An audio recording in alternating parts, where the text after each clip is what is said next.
ទស្សនិកនឹងប្រិយមិត្តជាតិទីមិត្តរីមុខរបរធ្វើស្កតថ្នោតនៅឃុំបិងាងស្រុកគៀងលឿងខេត្តគៀងយ៉ាងចាស់បច្ចុប្បន្នគឺឃុំគៀងលឿងខេត្តអាំងយ៉ាងមានតាំងពីយូរណាស់មកហើយនឹងផ្ដល់ប្រភពចំណូលស្ថិរភាពជូនជនរួមជាតិខ្មែរដែលរស់នៅទីនេះពេលមកដល់ភូមិបាតៃឃុំគៀងលឿងខេត្តអាំងយ៉ាងជាប្រភពដើមនៃមុខរបរផលិតស្ករត្នោតប្រពៃណីធ្វើឲ្យមនុស្សគ្រប់គ្នាចាប់អារម្មណ៍យ៉ាងខ្លាំងចំពោះសម្រស់បុរាណនិងភាពសុខសាន្តនៃតំបន់នេះមុខរបរផលិតស្ករត្នោតមាននៅទីនេះអស់ជាច្រើនទសវត្សរ៍ច្រើនចំនួននៃស្ថិតស្ថេររហូតមកដល់បច្ចុប្បន្នដើម្បីទទួលបានវត្ថុធាតុដើមសម្រាប់ធ្វើស្ករត្នោតពូយើងមួយត្រូវតាមដានពេលវេលាចេញផ្កាដោយប្រុងប្រយ័ត្នជារៀងរាល់ថ្ងៃដើម្បីរៀបចំគៀបជុកទឹកដំណើរការផលិតស្ករត្នោតទាមទារការអត់ធ្មត់បន្ទាប់ពីប្រមូលទឹកអស់មួយលើកក្នុងអំឡុងពេល24ម៉ោងទឹកត្នោតត្រូវតែរំងាស់ជាស្ករ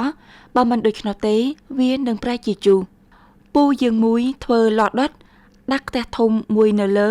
ហើយចាក់ទឹកត្នោតចូលរំងាស់ទឹកត្នោតប្រហែល4ម៉ោងទើបអាចក្លាយជាស្ករបាន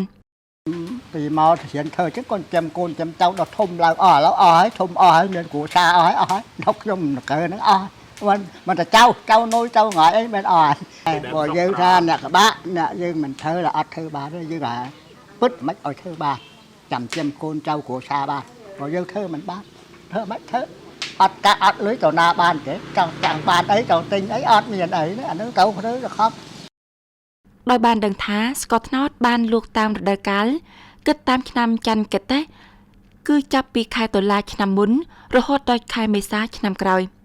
ជាមធ្យមទឹកត្នោតប្រមាណ4ដល់6លីត្រទើបរំងាស់ចេញជាស្ករបាន1គីឡូក្រាម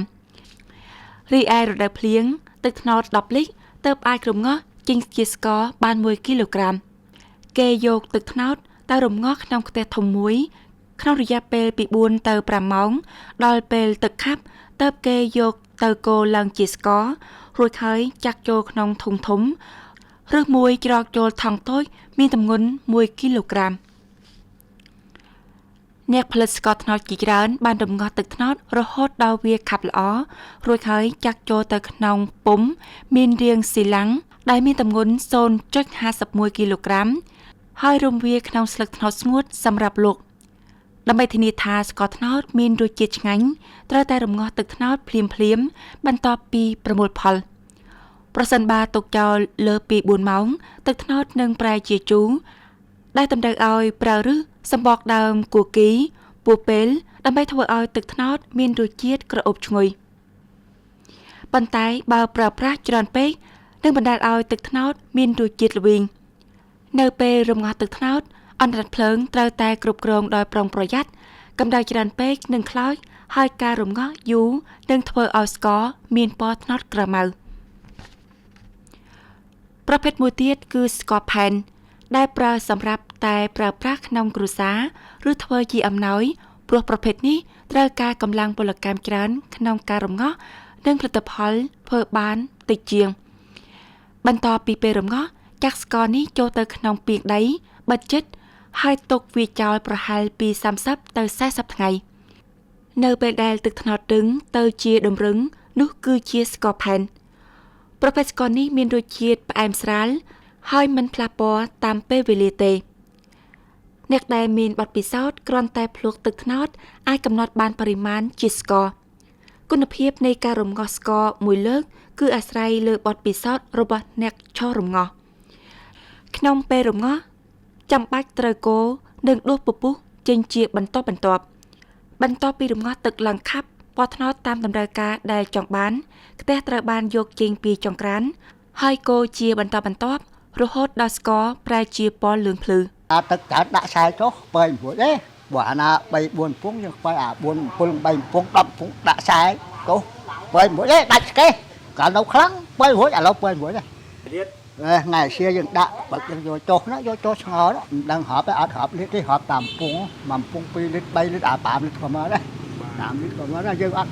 គិតអាយ៉ាងរាប់អាលីត្រអីទេតែមកចាក់ឆ្នាំងមកហើយបច្ចុប្បន្ននេះដើមត្នោតមិនត្រឹមតែល្បីល្បាញដោយសារទឹកត្នោតមានរសជាតិផ្អែមដែលប្រើសម្រាប់ធ្វើស្ករប៉ុណ្ណោះទេប៉ុន្តែវាក៏ល្បីល្បាញសម្រាប់ផលិតផលជាច្រើនទៀតដូចជា ស្រាត្នោតទឹកត្នោតតែត្នោតចាស់ហួយត្នោតអាកោត្នោតដំណាប់ត្នោតគំនូស្លឹកត្នោត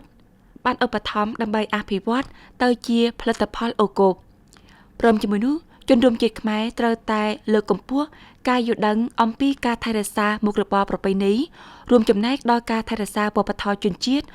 ចូលប្រើប្រាស់និងម្ចាស់ការពង្រីកបណ្ដាញទីផ្សារជាពិសេសគឺតាមប្រព័ន្ធផ្សព្វផ្សាយសង្គមនៅក្នុងឃុំគៀងលឿងខណៈពេលដែលរបរសិប្បកម្មប្រពៃណីជាច្រើនទៀតកំពុងបាត់បន្តិចម្ដងគឺរបរផលិតស្ករត្នោតនៅតែបន្តអភិវឌ្ឍអត់ឈប់ឈរដោយផ្ដល់នូវរបរទទួលទានចិញ្ចឹមជីវិតជូនប្រជាពលរដ្ឋផងនិងរួមចំណែកដល់ការថែរក្សានិងជំរុញការលើកកម្ពស់វប្បធម៌ប្រពៃណីក្នុងសម័យទំនើបផង។